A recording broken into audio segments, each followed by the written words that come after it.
Meus queridos, a paz do Senhor. Eu sou o diácono Claudino Machado e esta é mais uma das nossas pequenas reflexões com base na leitura diária da revista Lições Bíblicas da CPAD, neste terceiro trimestre de 2022, a lição dos adultos, que está tratando sobre apologética.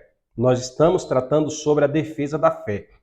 E estudando essa lição e fazendo estas reflexões para os irmãos, nós temos observado o quanto realmente nós precisamos agir em defesa da fé, porque a questão está muito complicada, está muito sutil, muitos detalhes vêm ocorrendo e nós não temos observado. Por esse motivo, a lição ela chegou num momento ideal. O tema do nosso trimestre fala sobre os ataques contra a Igreja de Cristo. É necessário nós lembrarmos que a Igreja sempre sofreu ataque. Muitos cristãos já foram para a fogueira, muitos cristãos já tiveram a sua cabeça decepada, muitos foram lançados nas fornalhas, muitos foram lançados nas arenas para serem comidas pelas feras.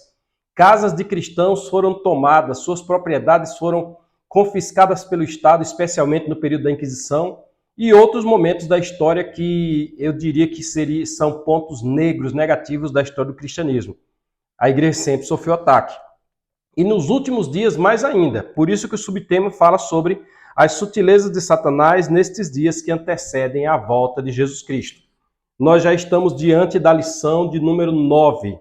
A lição de número 9, não sei se vai dar para você ver bem, ela trata de um templo onde só tem cadeiras. Um templo, janelas, lá na frente tem um púlpito, um templo escuro, sem luminosidade, onde só tem cadeiras. A pergunta é, onde está o povo desse templo?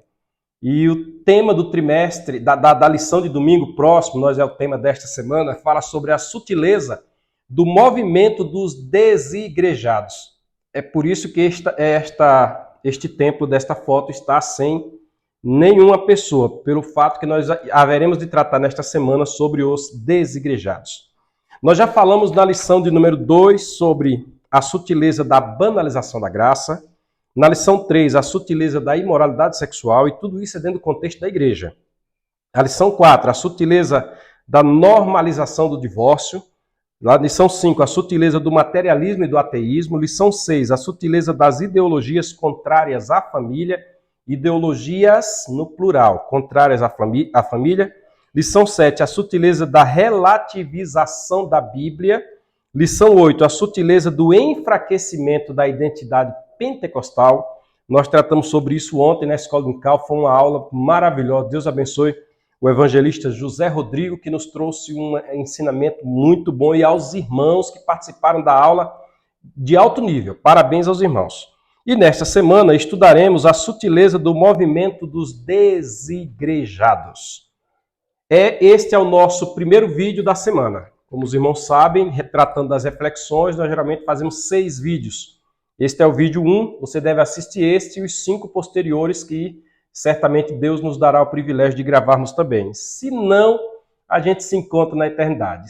Isso aqui é o bom de tudo. Aí você aproveita agora e se inscreve logo no nosso canal, compartilha, curta, comenta, fica logo à disposição porque vem muito conteúdo bom aí e você vai gostar. Inclusive, no próximo trimestre, nós trataremos sobre o juízo de Deus. Nós vamos tratar sobre o livro do Antigo Testamento do profeta Ezequiel. Então não perca, porque vem muito ensinamento bom a partir daí. A nossa primeira leitura está no livro de Atos dos Apóstolos, no capítulo 1, nos versículos de 12 a 14. Atos, capítulo 1, versículo de 12 a 14. E a epígrafe da leitura aqui fala sobre os discípulos se reúnem no cenáculo para orar. Os discípulos se reuniram no cenáculo para orar. Farei leitura na Bíblia Thompson, Almeida Revista, edição contemporânea. Então vamos ao texto bíblico, Atos capítulo 1, versículos de 12 a 14. Eu gostaria que você acompanhasse aí com a tua Bíblia. Atos 1 e 12 diz: Então voltaram para Jerusalém. Por quê? Porque dos versículos 9 ao versículo 11, depois que Jesus ascendeu aos céus, Jesus tinha acabado de dizer, vão para Jerusalém, fiquem lá, até que do alto sejam revestidos de poder.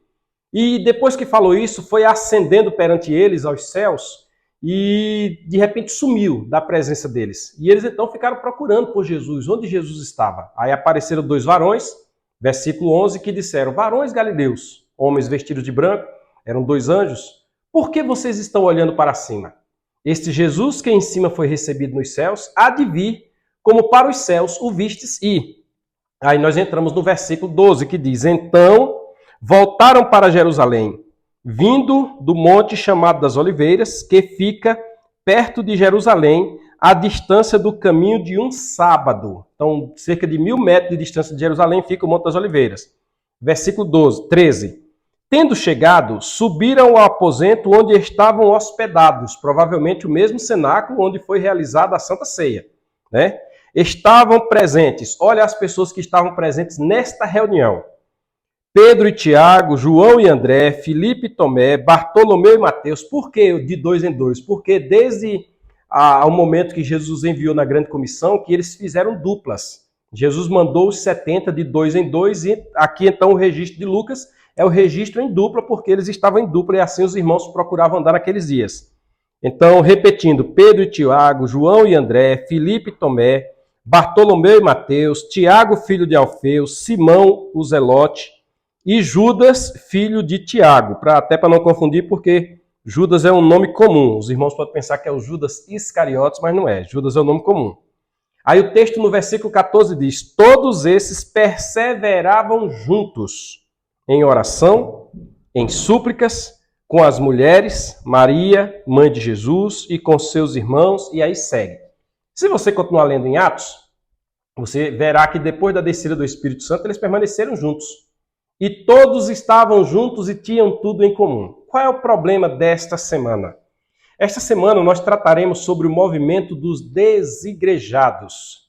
Aqueles que não têm uma igreja para congregar, ou aqueles que não estão congregando de qualquer forma. Declaram-se cristãos, não deixaram de confessar o nome de Jesus, mas não vão à igreja.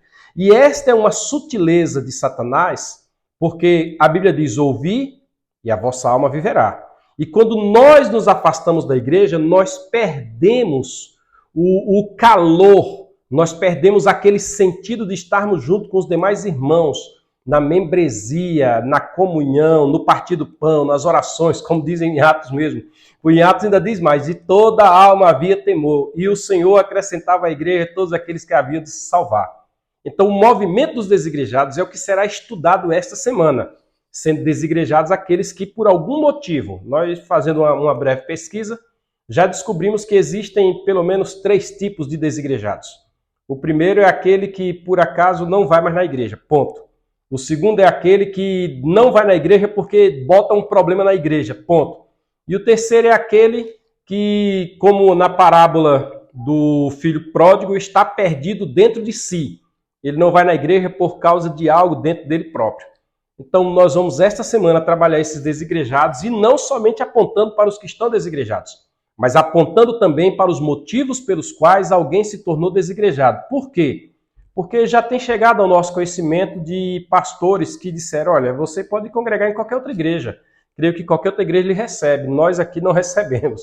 Então, fica um pouco complicado nós entendermos que esta atitude é uma atitude do reino de Deus, porque o próprio Senhor Jesus disse: todo aquele que vem a mim, de maneira alguma o lançarei fora. E é por isso que nós temos aí uma live no YouTube, distinguindo a igreja de Cristo, que não tem sobrenome, é a igreja.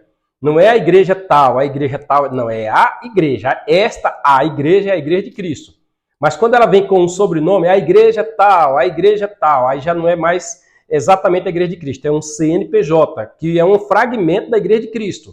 Ali dentro daquele meio ali estão presentes pessoas que fazem parte da igreja de Cristo, mas o apego de repente ao CNPJ pode ser que gere justamente estes desigrejados que nós vamos trabalhar durante esta semana. Eu quero aproveitar aqui para registrar para os irmãos a presença do irmão Enéas. Enéas está aqui conosco nesse momento, está bem na minha frente aqui. Enéas é meu amigo, congregamos na mesma igreja, nós somos da Assembleia de Deus em Luiz Eduardo Magalhães. Eu congrego aqui desde 98, 3 de março de 1998. Eu cheguei 14 dias depois que o pastor Divan veio para trabalhar aqui nesta igreja. E nós temos o privilégio de dizer que trabalhamos em várias obras aqui. Às vezes os irmãos admiram quando eu digo que sou da época que fui para Agronó a cavalo para evangelizar os irmãos lá na Agronó, para cuidar deles, mas sou dessa época. E o irmão Enéas está hoje aqui com o meu cliente também. Temos um probleminha para a gente tratar ali.